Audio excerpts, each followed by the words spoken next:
वीज कंपन्या असा निर्णय घेतात का हे पाहावं लागेल। अपडेट्स देऊच वेळा पुढच्या बातमीकडे। मुंबईसह उपनगरात जोरदार पाऊस होतोय, अनेक ठिकाणी पाणी साचलंय। मुंबईत समुद्रात मोठ्या लाटाही उसळल्यात, तर मुंबईकरांना घराबाहेर न पडण्याचा इशारा देण्यात आलाय।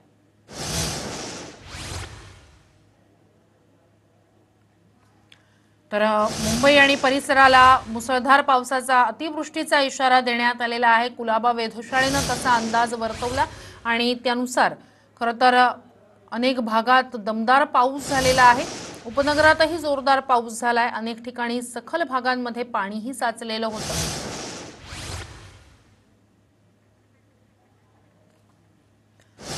आणि थेट जाणार आहोत विरोधी पक्षनेते देवेंद्र फडणवीस यांच्या पत्रकार परिषदेत। इथे नवी मुंबई महानगरपालिकेमध्ये येऊन एकूणच आयुक्तांसोबत आम्ही त्या ठिकाणी भेट घेतली आणि संपूर्ण नवी मुंबई महानगरपालिका क्षेत्रामध्ये कशा प्रकारे कोविडचा मुकाबला चाललेला आहे आणि त्या संदर्भात काय स्ट्रॅटेजी आहे ही देखील समजून घेण्याचा प्रयत्न केला। सगळ्यात पहिल्यांदा एक गोष्ट या ठिकाणी लक्षात येते की गेल्या महिन्याभरात कोविडच्या पेशंटची संख्या ही मोठ्या प्रमाणात वाढते आणि त्याचा ग्रोथ रेट हा बऱ्यापैकी हाय आहे। जरी डबलिंग रेट हा 24 दिवसाकडे गेला असला तरी देखील आपल्याला कल्पना आहे की जशी बेस वाढतं तसं डबलिंग रेट हा त्याचे दिवस देखील वाढत जातात, पण संख्याही मोठ्या प्रमाणात वाढत जाते। त्या दृष्टीनं संख्या मोठ्या प्रमाणात वाढलेली आपल्याला पाहायला मिळते। काही ऑब्झर्वेशन्स देखील या ठिकाणी लक्षात आले की आता शासकीय व्यवस्थांमध्ये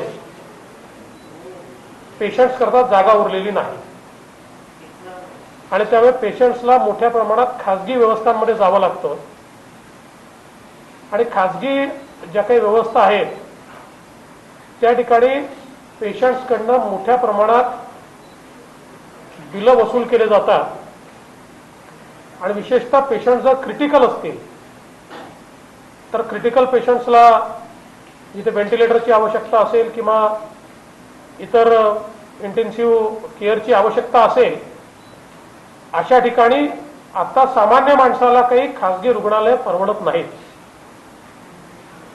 मी आता आयुक्तांना देखील ही सूचना केली आहे की महात्मा फुले जनआरोग्य योजना जी आहे किमान स्ट्रिक्टली खासगी हॉस्पिटलमध्ये इंटेन्सिव्ह केअर युनिट असेल किंवा त्या ठिकाणी जे लोक व्हेंटिलेटरवर आहेत किंवा ऑक्सिजनेटेड बेड्सवर आहेत अशा लोकांना ती लागू झालीच पाहिजे आणि त्याच्या अंतर्गत त्यांची ट्रीटमेंट होऊन त्यांच्याकडनं बिलाच्या वसुलीचा तगादा हा लागू नये अशा प्रकारची व्यवस्था ही महानगरपालिकेने उभी करावी अशा प्रकारे देखील मी त्यांना सूचना केल्या। त्याचप्रमाणे माननीय गणेश नाईक साहेबांनी एक गोष्ट महत्वाची लक्षात आणून दिली की जनरल हॉस्पिटल हे कोविडला कन्वर्ट झाल्यामुळे विशेषतः जो गरीब पेशंट आहे आणि जो नॉन कोविड पेशंट आहे याच्याकरता कुठल्याही व्यवस्था उरलेल्या नाहीत आणि त्याकरता मग नंतर असा निर्णय झाला होता की सिडकोची जी व्यवस्था उभी केली आहे त्या ठिकाणी व्हेंटिलेटर्स आणि ऑक्सिजनेटेड बेड्स तयार करून टप्प्याटप्प्यानं सिव्हिल हॉस्पिटल हे नॉन कोविडला देखील उपलब्ध करून द्यावं, परंतु ते काम पाहिजे त्या वेगाने होत नाहीये आणि म्हणून आज ती देखील आम्ही विनंती केली आहे की ते वेगाने त्या ठिकाणी केलं पाहिजे। कारण म्हणजे आमच्या आमदार मंदाताई म्हात्रे असतील किंवा स्वतः नाईक साहेब असतील यांनी देखील त्याकरता निधी उपलब्ध करून दिलाय, आपल्या स्वतःच्या निधीतनं त्यांनी पैसा दिलाय आणि मला असं वाटतं की हे काम जर वेगाने झालं तर या भागामध्ये जे नॉन कोविडचे पेशंट्स आहेत यांच्या ज्या अडचणी आहेत त्या अडचणी दूर करता येतील। आज विशेषतः जे काही टेस्टिंगचं प्रमाण आहे हे प्रचंड कमी आहे आपण जर बघितलं तर साधारण मागच्या महिन्यामध्ये जो काही संक्रमणाचा दर आहे हा 38 ते 40% पोहोचला होता. आताही तो जवळजवळ 30% आहे. 30% संक्रमणाचा दर याचा अर्थ अधिक टेस्टिंगची आवश्यकता आहे. आपण जर बघितलं तर जून महिन्यातला देशाचा संक्रमणाचा दर हा 6.4% आहे आणि अशा परिस्थितीमध्ये कुठे 45%, कुठे 40%, कुठे 30% असा जर आपला दर असेल तर यातनं आपण टेस्टिंग जर वाढवलं नाही तर संक्रमण वेगानं वाढत जाईल. कारण आयसोलेशन होणार नाही, क्वारंटाईन होणार नाही आणि संक्रमित विशेषतः लक्षणं नसलेले जे संक्रमित पेशंट्स आहेत हे मोठ्या प्रमाणात हे संक्रमण वाढवतील. आणि म्हणून आता ICMRने ही स्ट्रॅटेजी केली आहे की मोठ्या प्रमाणात टेस्टिंग झालं पाहिजे. आणि म्हणून मी ती देखील विनंती या ठिकाणी केली आहे की टेस्टिंगची संख्या दुपटीनं 2.5 पटीनं वाढवली पाहिजे. आणि आता रॅपिड टेस्टिंग किट्स देखील उपलब्ध झाले आहेत, त्याचाही उपयोग झाला पाहिजे. विशेषतः वाशी बाजार समिती जी आहे या बाजार समितीचं संचालन करत असताना त्या ठिकाणी स्क्रीनिंग आणि रॅपिड टेस्टिंग या दोन्हीचा उपयोग अत्यंत महत्वाचा आहे. कारण नवी मुंबईमध्ये जो काही कोरोना वाढला तर त्याच्यामध्ये शेवटी ही एक व्यापारपेठ आहे. त्या ठिकाणी मोठ्या प्रमाणात बाहेरची मंडळी येतात आणि त्यातनं संक्रमण वाढण्याचा धोका असतो. आणि मागच्या काळात हे लक्षात आलंय की तिथले कॉन्टॅक्टमध्ये आलेले पॉझिटिव्ह पेशंट्स मोठ्या प्रमाणात आहे. आणि म्हणून याही संदर्भात आज आम्ही अशी विनंती केलेली आहे की ठीक आहे, बाजारपेठ काही सगळी बंद करता येणार नाही, पण थर्मल टेस्टिंग त्या ठिकाणचं हे वाढवलं पाहिजे. आणि आता रॅपिड टेस्टिंगच्या माध्यमातून रॅन्डम तरी रॅपिड टेस्टिंग हे त्या ठिकाणी जर केलं तर हे संक्रमण जे आहे ते कमी करता येईल. एकूणच आता जी काही परिस्थिती आहे त्या परिस्थितीमध्ये वाढणारी संख्या आणि आवश्यक इन्फ्रास्ट्रक्चर याचा एक मिसमॅच आहे. आणि ज्या प्रकारे ही संख्या वाढते आहे त्याचा विचार करता थोडंसं प्रोजेक्शन करून अधिक ICUचे बेड आणि अधिक व्हेंटिलेटर्स कसे मिळू शकतील हा प्रयत्न करावा लागेल. दुर्दैवाने शासनाने जे काही खरेदीची व्यवस्था उभी केली आहे ती अत्यंत स्लो आहे. मला असं वाटतं की आताच्या परिस्थितीमध्ये जो काही आपला ऍक्ट आहे त्या ऍक्टचा अवलंब करून, डिझास्टर मॅनेजमेंट ऍक्टचा अवलंब करून किंवा एपिडेमिक ऍक्टचा अवलंब करून ही खरेदी वेगाने कशी करता येईल याचा विचार करण्याची आवश्यकता आहे. कारण त्याशिवाय विशेषतः हे जे काही ज्यांना व्हेंटिलेटरची आवश्यकता आहे असे जे पेशंट्स आहेत किंवा वेगवेगळ्या प्रकारे इंटेन्सिव्ह केअरचं इंटरव्हेन्शन ज्यांना हवं आहे अशा पेशंटची मोठी आपत त्यातनं होणार आहे. मला असं वाटतं की या सगळ्या गोष्टींकडे जिल्हा प्रशासन असेल, महानगरपालिका प्रशासन असेल, कारण आपल्याला आता कल्पना आहे की नवी मुंबई महानगरपालिकेमध्ये आता ऍडमिनिस्ट्रेटर आहेत, आयुक्त स्वतः ऍडमिनिस्ट्रेटर आहे. त्यामुळे निर्णयाची प्रक्रिया ही ऍडमिनिस्ट्रेटर करता फार सोपी असते, त्यांनी ती फास्ट करावी अशी विनंती देखील त्यांना केली. आणि त्यासोबत राज्य सरकारने मोठ्या प्रमाणात त्या संदर्भातली मदत करावी अशी देखील आमची मागणी या ठिकाणी आहे. ज्याप्रमाणे आता नवी मुंबईत एकीकडे कोरोनाचा हा जो आलेख आहे तो चढता आहे आणि अशा परिस्थितीत जेव्हा आयुक्तांच्या बदल्यांचा निर्णय घेण्यात येतो तितकंच योग्य वाटतं. कसं पाहता येईल निर्णयाकडे? मला असं वाटतं की एकूणच आयुक्तांच्या बदल्या करणं ही काही फार चांगली स्ट्रॅटेजी असं मला वाटत नाही. एखाद्या ठिकाणी खूपच नॉन परफॉर्मन्स असेल आणि काही अडचण असेल तर अशा वेळेस विचार केला जाऊ शकतो. परंतु सरसकट अनेक आयुक्तांच्या बदल्या चालल्या आहेत. शेवटी ही जी काही सगळी लढाई आहे, लढाईत कन्सिस्टन्सी महत्वाची आहे. आणि आयुक्त पदावर बसलेली जी व्यक्ती असते ती वारंवार जर बदलली गेली तर या लढाईतली कन्सिस्टन्सी संपून जाते. आणि मला असं वाटतं की कुठेतरी सरकार आपलं अपयश हे आयुक्तांच्या माथी मारून त्यांना बदलण्याचा प्रयत्न करते आहे का अशी देखील यातनं शंका निर्माण होते. मला असं वाटतं की या संदर्भात नीट विचार हा सरकारने केला पाहिजे. महिन्यापासून आहे की लॅब इथे उभं राहिलेली नाहीये. अनेक मोठ्या प्रमाणामध्ये कोरोना पेशंट वाटतात. लॅब नसल्यामुळे टेस्टिंग लवकर होतं आणि मग त्याच्यामुळे संक्रमण वाढतं या शहरात. हे खरं आहे. आमच्याही बैठकीत सगळ्या आमच्या लोकप्रतिनिधींनी हाच मुद्दा मांडला. तर आज आयुक्तांनी आता आम्हाला आश्वस्त केलंय की ते लॅब उभी करतायत आणि आउटसोर्सिंग मधून उभी करतायत. खरं म्हणजे लॅब उभं करणं हे काही कठीण काम नाही आहे आणि त्याची म्हणजे लॅब उभी करणं आणि त्याला मान्यता मिळवणं हे आता आपल्या राज्यातच होतं. विशेषतः आपल्या राज्यात जसं एम्स नागपूर आहे किंवा असे 3-4 ऑर्गनायझेशन केंद्र सरकारने ICMR ने त्यांना अधिकृत केल्या, प्राधिकृत केलं आहे आणि मी देखील 2-3 लॅबला मान्यता मिळवून दिली. 3 ते 5 दिवसात देखील लॅबला मान्यता मिळते. त्यामुळे इथे एवढा उशीर त्याच्याकरता का लागला हे देखील खरं म्हणजे लक्षात घेण्यासारखं आहे. ज्या बदल्या झाल्या त्यामध्ये पालकमंत्र्यांना विश्वासात घेतलं नाही अशी देखील एक चर्चा होती. आज शरद पवार उद्धव ठाकरे यांची भेट झाली. त्यामागचं कारण असं सांगितलं जातं की लॉकडाऊन वाढवल्यामुळे महाविकास आघाडीमध्ये नाराजी आहे, त्याबद्दल झालं. तर कुठेतरी या महाविकास आघाडीमध्ये समन्वयाचा अभाव तुम्हाला दिसतोय का? त्यामुळे याचा परिणाम सगळ्या या कोरोना संकटावर होतोय का? मला खरं म्हणजे याच्यात राजकीय बोलायचं नाही, परंतु एक गोष्ट निश्चित आहे की विशेषतः ठाणे जिल्ह्यामध्ये अनेक आयुक्तांच्या बदल्या झाल्या. ठाणे जिल्ह्याचे पालकमंत्री स्वतः नगरविकास मंत्री आहेत आणि त्यांना म्हणजे मी माध्यमातच वाचलं, खरं असेल नसेल मला माहीत नाही, पण काहींनी सांगितलं की त्यांना देखील याची माहिती नव्हती. आता होती की नाही तेच स्वतः सांगू शकतात.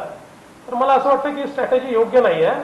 समजा जर एकतर अशा प्रकारच्या बदल्या करायच्या असतील तर नगरविकास मंत्री, पालकमंत्री यांनाही थोडं विश्वासात घेतलं पाहिजे, पण शेवटी तो त्यांचा अंतर्गत भाग असेल. पण मला असं वाटतं की आपण जो दुसरा मुद्दा मांडला तो मी पहिल्या दिवशीपासून मांडतोय की आघाडीमध्ये समन्वय दिसत नाही, सरकारमध्येही समन्वय दिसत नाही, मंत्र्यांमध्ये समन्वय दिसत नाही आणि कॅबिनेट आणि मुख्यमंत्री यांच्यातही समन्वय दिसत नाही. हा समन्वय कुठेतरी वाढला पाहिजे आणि लॉकडाऊन सारखे निर्णय घेताना एक थोडा वाईडर विचार केला पाहिजे. म्हणजे लॉकडाऊन करूच नाही या मताचा मी नाही, पण आता आपण अनलॉक मध्ये आहोत. अशा परिस्थितीमध्ये पार्शल लॉकडाऊन आपण विचार करू शकतो, एखाद्या विभागाचा लॉकडाऊनचा विचार करू शकतो. फारच परिस्थिती हाताबाहेर गेली तर मोठ्या लॉकडाऊनचा विचार आपल्याला कधीतरी करावा लागेल. पण सरसकट आपण लॉकडाऊनला पॉलिसी जर केलं तर आपण यातनं कधीच बाहेर पडू शकणार नाही. म्हणून थोडा अल्टरनेट विचार आणि एक वायडर ज्याला आपण कलेक्टिव्ह विजडम म्हणतो, ते कलेक्टिव्ह विजडम देखील यात महत्वाचं आहे.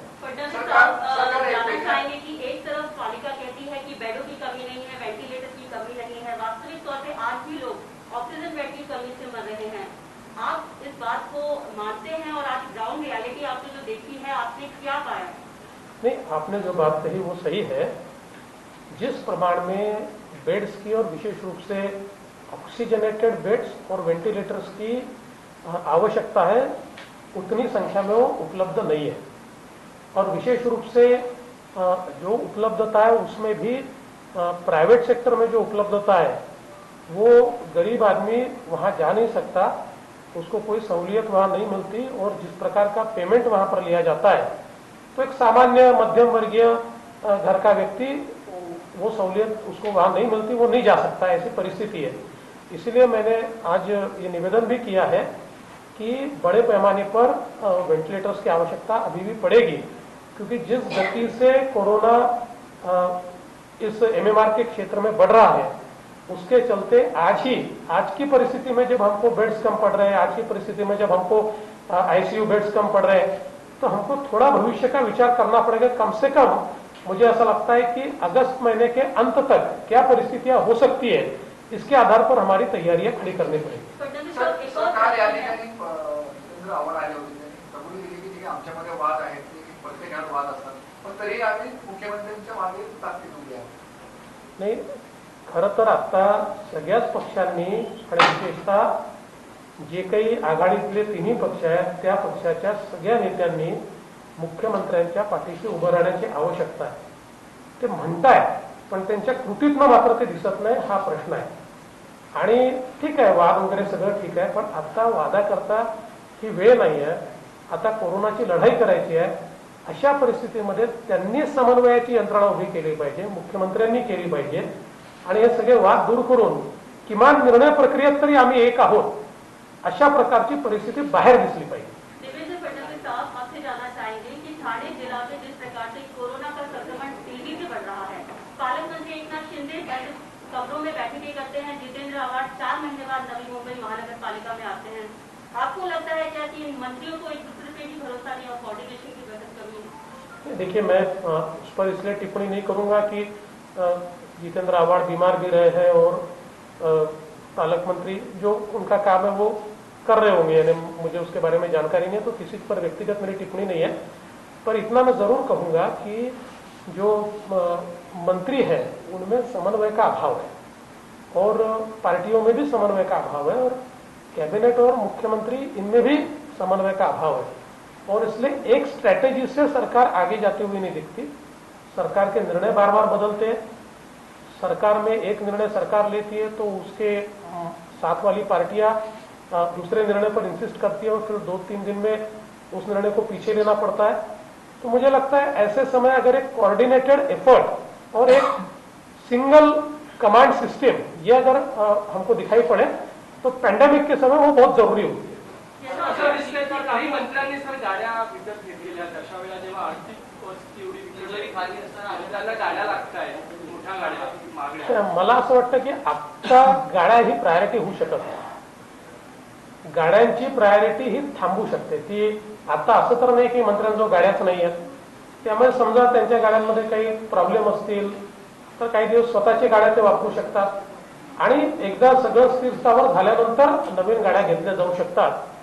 मला अनेक वेळा लक्षात येत नाही की या सरकारची नेमकी प्रायोरिटी काय आहे। एकीकडे आम्ही पगार देत नाही, आम्ही पगार डिफर करतो, आम्ही आमच्या हेल्थ वर्कर्सचाही पगार अनेक वेळा डिफर करतो, आमच्या पोलिसांना जे 24 तास ड्युटी करतायत त्यांना जे काही दिलं पाहिजे त्याच्याकरताही मागे पुढे पाहतो आणि हे सगळं असताना कधी गाड्या घेण्याचा निर्णय करतो, कधी अनावश्यक कामं म्हणजे आता जी काही आमदारांची 25-15 वगैरेची कामं आहेत ती आता थांबवली जाऊ शकतात, त्याची काही आता लगेच आवश्यकता नाहीये। अशा सगळ्या कामांना मात्र आम्ही प्राधान्य देतो। तर सरकारचं नेमकं प्राधान्य कशाला आहे हा देखील प्रश्न या ठिकाणी आहे। मला वाटतं अशा परिस्थितीमध्ये मुख्यमंत्री आणि उपमुख्यमंत्री जे अर्थमंत्री आहेत यांनी कडक धोरण स्वीकारलं पाहिजे। मुख्यमंत्री असताना शरद पवार आपल्याला अनेकदा भेटले, अनेक सूचना केल्या, आपण त्या मान्य केल्या। गेल्या अनेक महिन्यांपासून जर आपण पाहिलं असेल तर शरद पवार वारंवार मुख्यमंत्र्यांना भेटतायत, परंतु नेमक्या सूचना काही अंमलात येत नाही। एकंदरीत काय या पडद्यामागचं चित्र आहे राजकारण असतं? पवार साहेब आता मुख्यमंत्र्यांना भेटतायत, त्यांची नेमकी काय चर्चा होते तर माध्यमातूनच आपल्याला समजते, म्हणजे आम्हाला ती फर्स्ट हँड इन्फॉर्मेशन नाहीये। पण पवार साहेब असतील किंवा असे कुठलेही मोठे नेते असतील तर ते त्यांचा जो काही प्रदीर्घ अनुभव असतो या अनुभवाच्या आधारावर काही ना काही सूचना करत असतात। त्यामुळे मला असं वाटतं की ते व्यवहार्य सूचना असल्या तर त्या कोणी ऐकायला हरकत नाही। मलाही त्यांनी कधी सूचना केल्या आणि त्या जर योग्य असल्या तर मी त्या अंमलात आणलेल्याच आहे। मला असं वाटतं की हे मुख्यमंत्री देखील आणत असतील, पण नसतील आणत तर त्यांनी नक्की त्याचा विचार केला पाहिजे। फडणवीस सर, भाजपचे प्रदेशाध्यक्ष चंद्रकांत रावांनी एक विधान केले 2 दिवसापूर्वी, त्यांनी सांगितलं होतं की सरकारने जर आम्हाला मदत मागितली असती तर फडणवीस सरांनी हे प्रश्न, कोरोनाचे प्रश्न 2 दिवसात संपवले असते, पण त्यांचा युगो आडा आला म्हणून त्यांनी मदत मागितली नाही। ते तुमचं काय मत? असं नाही म्हणाले, ते असं म्हणाले की जर एकत्रित बसून काम केलं असतं, आमची मदत मागितली असती तर आम्ही मदत केली असती आणि प्रश्न सोडवायला त्यातनं मदत झाली असती। नाही मागितली तरी आम्ही मदत केली आहे, आम्ही करतच राहणार आहोत, आमचा कुठलाही इगो नाही आहे। पण त्यांच्या बोलण्याचा मतितार्थ असा होता की एकूण संपूर्ण कोविडच्या काळामध्ये माननीय मुख्यमंत्र्यांनी केवळ एक बैठक घेतली, ती देखील कोविडला 2 महिने झाल्यानंतर घेतली आणि त्याच्या व्यतिरिक्त त्यातही मला आणि प्रवीणजींना त्यांनी विरोधी पक्षनेता म्हणून बोलवलं, पण आमच्या अध्यक्षांना देखील निमंत्रण दिलं नाही। आता सगळ्यात मोठा पक्ष आम्ही आहोत, आमच्या अध्यक्षांना देखील त्यांनी निमंत्रण दिलं नाही। पण ठीक आहे, कसं चालवायचा त्यांचा अधिकार आहे। आम्हाला जर त्यांनी मदत मागितली तर आम्ही करू आणि नाही मागितली तरी आमची जनतेला आम्ही उत्तरदायी आहोत, त्यामुळे आम्ही करतच आहोत।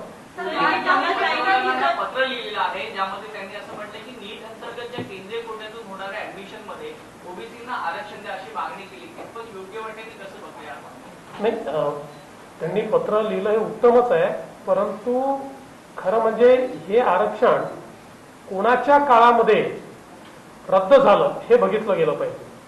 आणि मी आपल्याला दावेने सांगतो की माननीय मनमोहन सिंगजी ज्यावेळेस पंतप्रधान होते त्यावेळेसपासूनच या मेडिकलच्या ज्या काही ऍडमिशन्स आहेत, नीट तर नंतर सुरू झाली, पण त्याच्यामध्ये हा जो काही कोटा आहे तो कोटा डिनाय झाला आणि जो काही लोकल कोटा आहे तो लोकल कोटाच केवळ त्या ठिकाणी उपलब्ध होतो.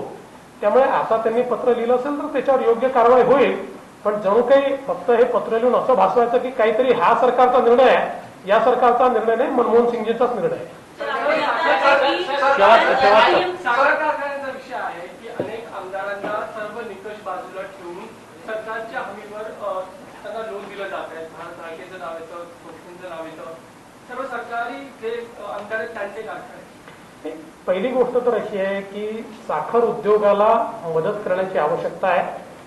या संदर्भात मी स्वतः माननीय पंतप्रधानांना पत्र लिहिलंय, पासवानजींशी चर्चा केलेली आहे, अमित भाईंशी चर्चा केलेली आहे, माननीय गृहमंत्र्यांशी चर्चा केलेली आहे, ग्रुप ऑफ मिनिस्टर्सचे प्रमुख असलेले माननीय राजनाथ सिंगजी यांच्याशी चर्चा केलेली आहे.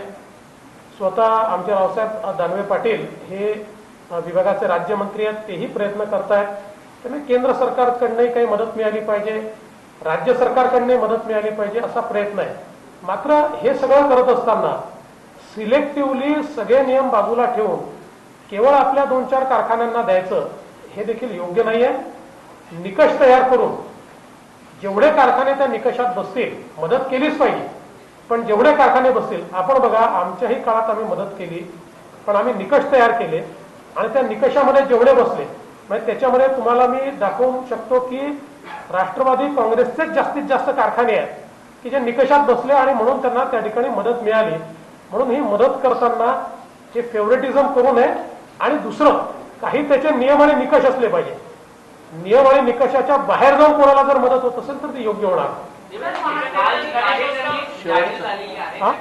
कालची कार्यकारिणी जाहीर झालेली आहे, त्यामध्ये जे आपले जुने जाणते नेते आहेत त्यांना कुठेतरी डावलल्याची खंत व्यक्त केली जाते, नाराजगी व्यक्त केली जाते, त्याबद्दल काय सांगा? नाही, कोणालाच डावलण्यात आलेलं नाहीये.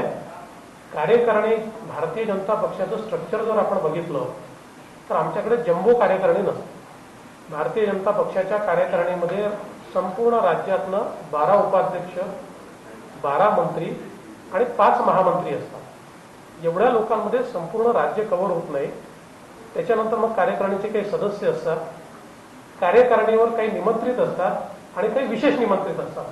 आता उदाहरणादाखल गडकरी साहेब असतील, मी असेल, आम्ही विशेष निमंत्रित आहोत, किंवा जे काही प्रमुख लोक आहेत, उदाहरणादाखल आता आमचे कोर कमिटीचे जे लोक आहेत, नाथाभाऊ असतील, पंकजाताई असतील, किंवा आपले विनोदजी तावडे असतील, सुधीरभाऊ मुनगंटीवार असतील, हे सगळे विशेष निमंत्रित आहेत.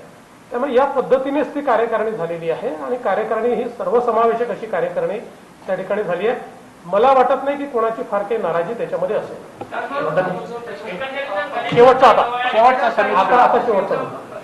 केंद्रात पाठवणं हा एक मुद्दा, त्याचबरोबर पूर्ण कार्यकारिणीमध्ये फडणवीस यांची छाप दिसते अशी एकंदरीत राजकीय वर्तुळात असं आहे की मी पक्षाचा कार्यकर्ता आहे, त्याच्यामुळे हे कार्यकारिणीत आला तर तो माझाच आहे आणि मी त्यांचा आहे. त्यामुळे कोणाची छाप वगैरे नाही, सगळ्यांनी विचार करून तयार केलेली कार्यकारिणी आहे. आणि केंद्रीय भाजपने काही नावं मागितलेली आहेत केंद्रीय कार्यकारिणी करता, त्याच्यातली काही नावं आम्ही केंद्राला दिलेली आहेत. एक नाव तुम्हाला समजलेलं आहे, अजून 2-3 नावं त्याच्यात आहेत.